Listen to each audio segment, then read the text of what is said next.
Hello and welcome to week 6 of the Writing from Life Winter Writing Challenge. So, as always, my first question is, how are you going? Are the memories surfacing? Are the piles of stories and anecdotes growing? And how are you going with sticking to a routine? Since we're halfway through the course, or almost halfway, I thought it might be worth just reflecting back on a few things that aren't quite as memory orientated and writer orientated, but are part of the writing life. Things like, how are you going with the routine you set at the beginning of the challenge? Are you sticking to it? Are you finding more time? Have you changed it? Is it just not working, or is it working perfectly? I have to admit, for me, I'm still struggling with routines. I'm wondering whether it's actually me as opposed to the need to have a routine. Because let's face it, my lifestyle isn't really that predictable. Being a house sitter means things are constantly changing. And it's not like I have a 9-to-5 job to go to or reason for getting out of bed at a set time. Unless, of course, we're currently looking after animals and the dogs demand feeding and the cats demand attention. But at the moment, we don't have pets. So there is no pressure for me to do anything particular, which in theory should mean that I have plenty of time to write and should simply write. But it doesn't seem to work that way. So I'm curious to know if it's the same for you. With me, some days I simply want to write, and I will write all day. Other days, other things require more attention, and therefore the need to write gets pushed down the list, and I end up writing a couple of anecdotes as opposed to the stories that I would like to write. So, first questions first, how is your routine going? Is it as you expected? Is it not? How have you changed it? Please, I would love to know how you're getting on. Another thing that I've noticed is that writing about my life has brought emotions to the surface that I hadn't actually expected to appear. So that's my other question to you. How are you feeling about writing about your life? Are the memories causing you to think back on things and reflect on moments? Or are they all simply in the past? For me, again, I think it relates to being a house sitter, or at least a traveller, and the fact that a lot of the stories I'm writing are about people and moments of my life that I'm no longer around. After all, my birth family, my siblings, they're all in England. I'm in Tasmania. And if they're about my Aussie family, my children, they're all in WA. And I'm in Tassie. So it makes you appreciate the distance, I think, quite often. And how far we've come. Maybe the distance not only in kilometres and miles, but also in time and growth.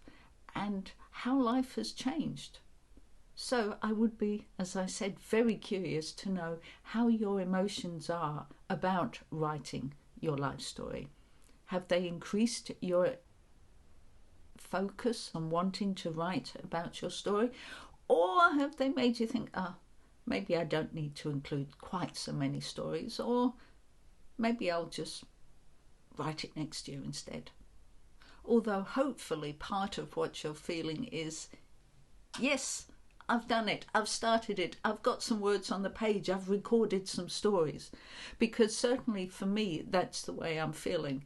Yes, there are the emotional feelings involved, but there's also that sense of achievement. And although I haven't written as many stories as I'd like, or I haven't gone into as much depth as I would like, I have got a whole stack of anecdotes written, and I have got a selection, not a large selection, but still a selection of stories written about parts of my life, which of course is more than I had a month and a half ago, 2 months ago, 10 years ago even. So that in itself is my achievement.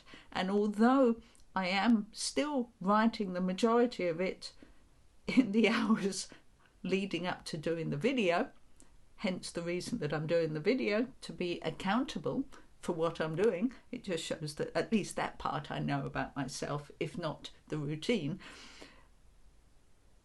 It's so important to appreciate the achievements. It is so easy to overlook it and just go, I didn't get the stories done I wanted, I didn't get this done, I didn't get that done.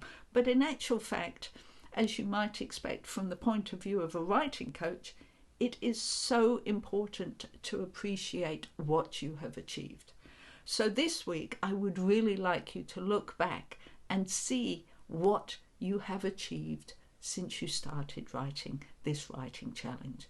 Look at how many stories you've written. Look at how many anecdotes you've written. Look at how your writing routine has changed. Look at how your attitude to writing might have changed.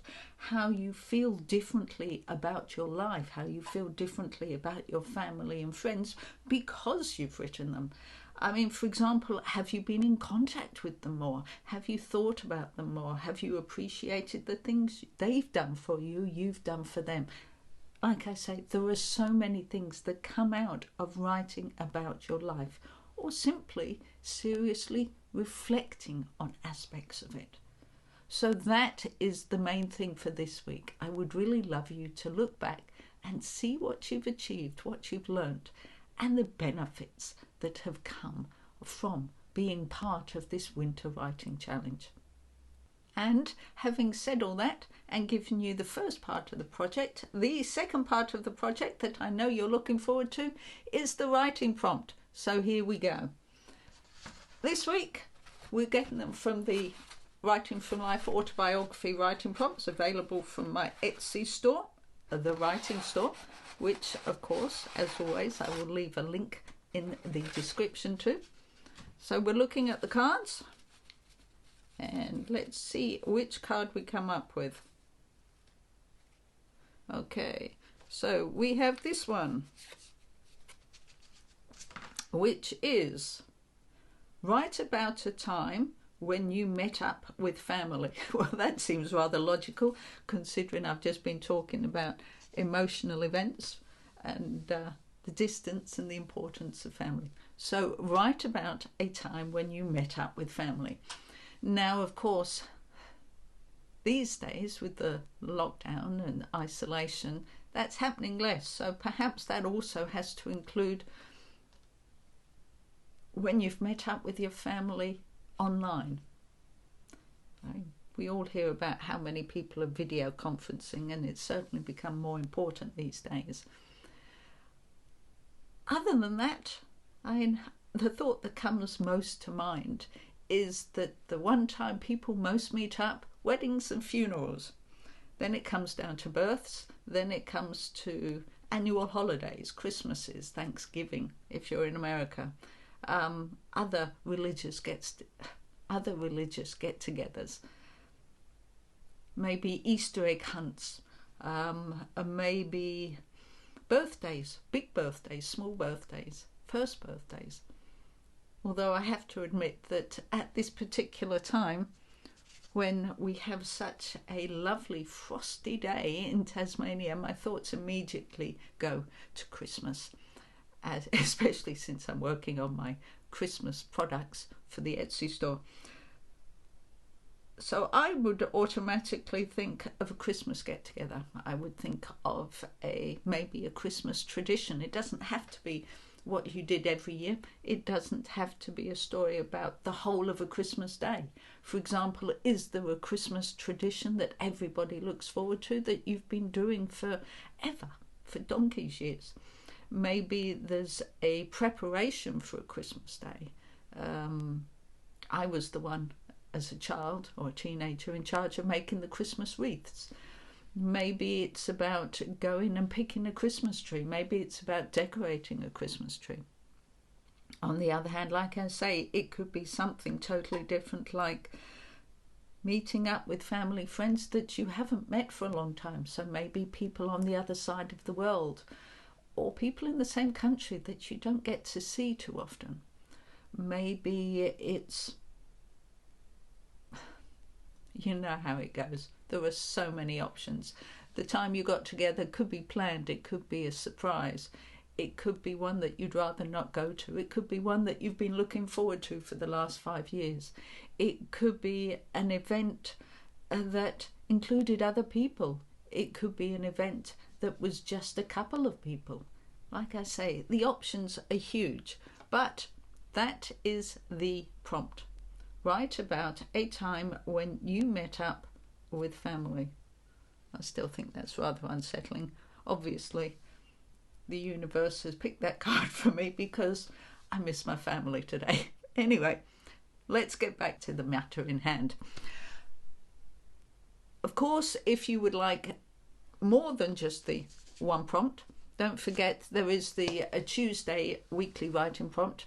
Comes out every Tuesday, 10 a.m. Tassie time. That will also give you something autobiographical to write about, whether that's a long story or a short story, but it will give you another prompt. So do you have any more writing goals that you would like to include this week? Just something more to nudge you closer to wherever you'd like to get to with your writing? When it comes to my writing goals for this week, the main thing is I want to improve on last week. Last week, my goal was to write 1 story, 5 anecdotes. Sadly, I didn't manage the 1 story. Life really got in the way, or maybe emotions got in the way, I'm not entirely sure. But either way, it really doesn't reflect too well on me being the person hosting this challenge. Or perhaps it proves the point that I should be more accountable and that my choice in doing this video was better than I expected. Either way, my goal for next week is to write at least 1 story. As to the goal I set to write 5 anecdotes, well, I am pleased to say I might not have managed my stories, but I managed 10 anecdotes, so I'm quite pleased with that. It does make me wonder at certain points whether writing the anecdotes is stopping me from writing the stories, covering the same thing, perhaps making them shorter. I'm not quite sure, but yes, more stories, maybe less anecdotes next week, who knows. So next week I would like to say I am going to achieve 2 stories and 5 anecdotes. That is my goal. Yeah, sounds quite achievable, doesn't it, when you're sitting down, bearing in mind it doesn't matter what length the story is. Well, there you go. As always, if you found this video helpful, please give me the thumbs up and don't forget to subscribe so that you get next week's video as well, and you get updated on all the other writing videos that I'm putting up. Also, don't forget that I do have a Facebook page if you would like to be part of that community, which is Elizabeth's writing page. So go there and see what we're up to. Be part of the community, ask some questions, watch some videos, and all kinds of other fun writely things that are going on. If you'd like to know more about the autobiography writing cards, you can of course find that at the writing store on Etsy, and as I said earlier, link to that in the description. But for the meantime, until next week, please have fun with your writing, and I hope to see you soon. Bye.